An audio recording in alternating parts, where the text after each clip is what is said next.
আসসালামু আলাইকুম সবাইকে। আজকে ঘরে ঢুকিয়ে দেখি বেশ জমজমাট অবস্থা। দেখি আমার শাশুড়ি মা নুডলস রান্নার পুরো আয়োজন করে ফেলেছে। আমি তো দেখে বললাম আজকে আবার কি স্পেশাল হচ্ছে। তারপর শুনলাম আজকে গরুর মাংস দিয়ে নুডলস হবে। তখন তো আর বসে থাকা যায় না। এরপর শাশুড়ি মা বলল, তুই একটু আমাকে কাজে হেল্প কর তো। আমিও ভাবলাম ঠিক আছে, আজকে একটু সহকারী বাবুর্চির দায়িত্ব পালন করাই যাক। তারপর শুরু হয়ে গেল আমাদের কাজ। আমি আলুগুলো কুচি কুচি করে কেটে দিলাম, পেঁয়াজ কেটে দিলাম, গরুর মাংসগুলো তৈরি করে নিলাম।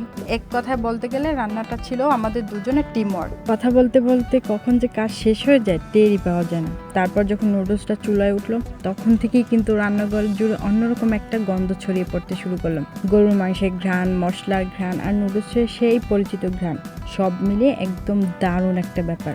আর একটা কথা না বললেই না, ক্যামেরায় হয়তো নুডলসটা দেখতে অতটাও ভালো দেখাচ্ছে না, বাস্তবে কিন্তু তার থেকেও অনেক বেশি সুন্দর লাগছিল। কখনো কখনো ক্যামেরায় খাবারের আসল রূপ আর সৌন্দর্যটা ঠিকমতো তুলে ধরতে পারি না, কিন্তু সত্যি বলছি, দেখতে যেমন সুন্দর ছিল খেতেও ঠিক ততটাই মজা ছিল। আচ্ছা, আপনাদের বাসায় নুডলস কিভাবে রান্না হয়? এভাবেই গরুর মাংস দিয়ে নাকি অন্যভাবে? কমেন্টে অবশ্যই জানাবেন।